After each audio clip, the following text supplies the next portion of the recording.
യുഎഇയിൽ നിന്നും മറ്റ് ഗൾഫ് രാജ്യങ്ങളിൽ നിന്നും യൂറോപ്പിലേക്കും അമേരിക്കയിലേക്കും കാനഡയിലേക്കും മികച്ച ശമ്പളം തേടിപ്പോയ നേഴ്സുമാരിൽ പലരും തിരിച്ചു വരാൻ ആഗ്രഹിക്കുന്നു.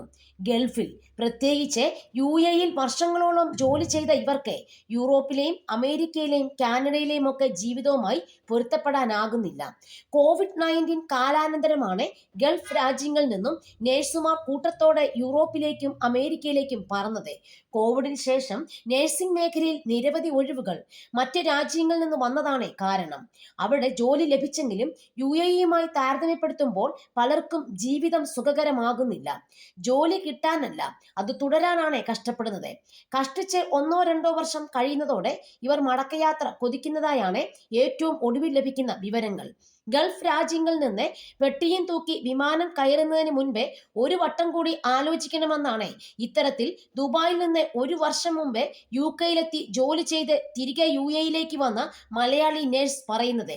തന്റെ യാത്രയെക്കുറിച്ചും യുകെയിലെ ജോലി ജീവിതം, മടക്കയാത്ര എന്നിവയെക്കുറിച്ചും തൃശൂർ സ്വദേശിനി പറയുന്നുണ്ട്. ഞാൻ ചൂടിനെ പ്രണയിച്ചുപോയി. യുഎഇയിലെ നല്ല ജോലി ഉപേക്ഷിച്ചാണ് പലരും നേഴ്സായ ഭാര്യയുടെ കൂടെ യുകെയിലേക്ക് പോകുന്നത്. അവിടെ ലഭിക്കുന്നതോ കഠിനാധ്വാനം ചെയ്യേണ്ടുന്ന ജോലിയും. ഇങ്ങനെ എത്തപ്പെടുന്ന പലരും പിന്നീട് അവിടെ നിന്ന് യുഎസിലും മറ്റും പോകാൻ ശ്രമിക്കുന്നു.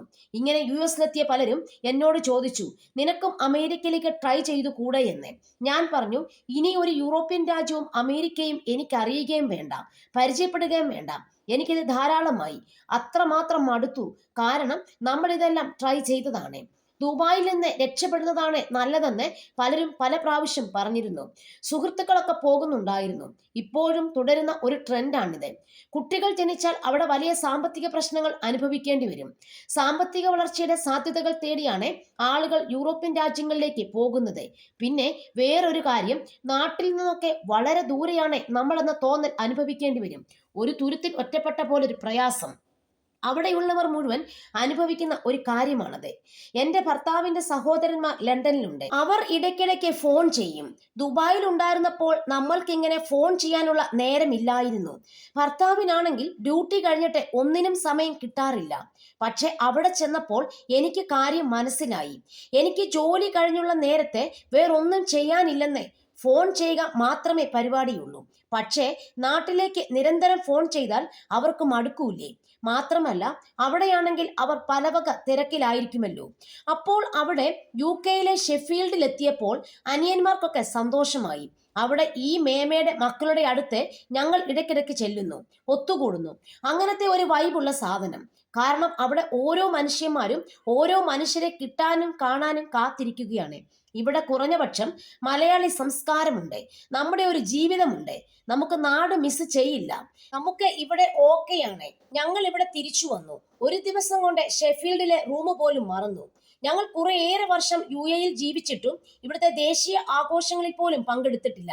പക്ഷെ അവിടെ എത്തിയപ്പോൾ ശരിക്കും ഞാൻ യുഎഇയെ സ്നേഹിച്ചു.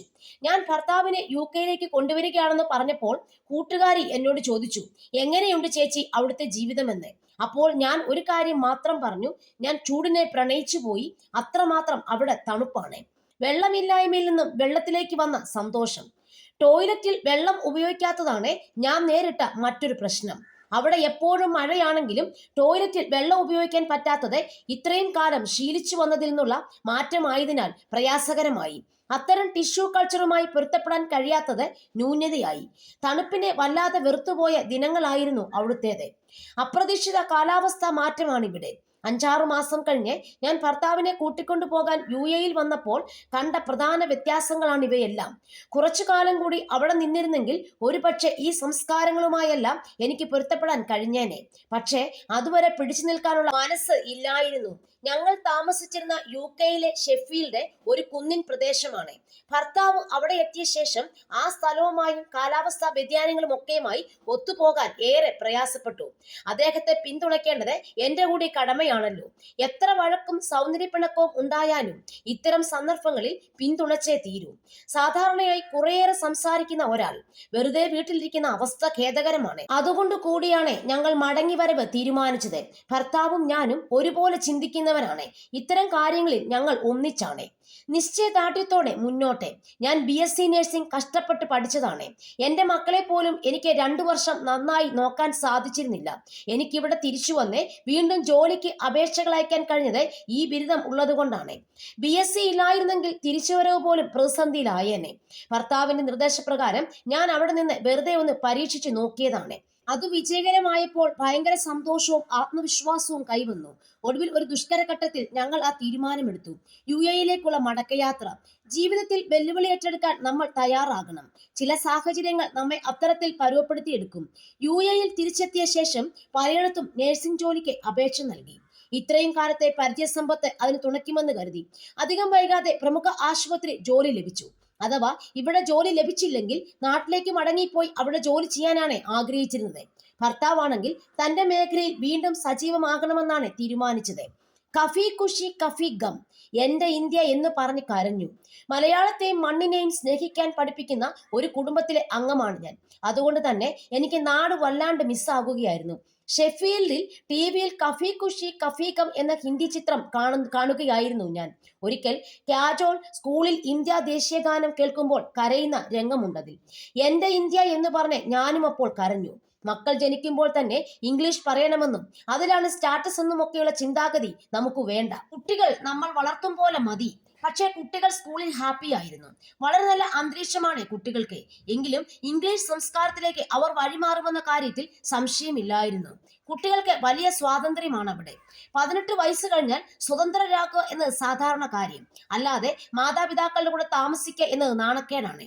പക്ഷെ മലയാളികൾ ഇപ്പോഴും കുടുംബത്തോടൊപ്പം കഴിയുന്നുണ്ട്.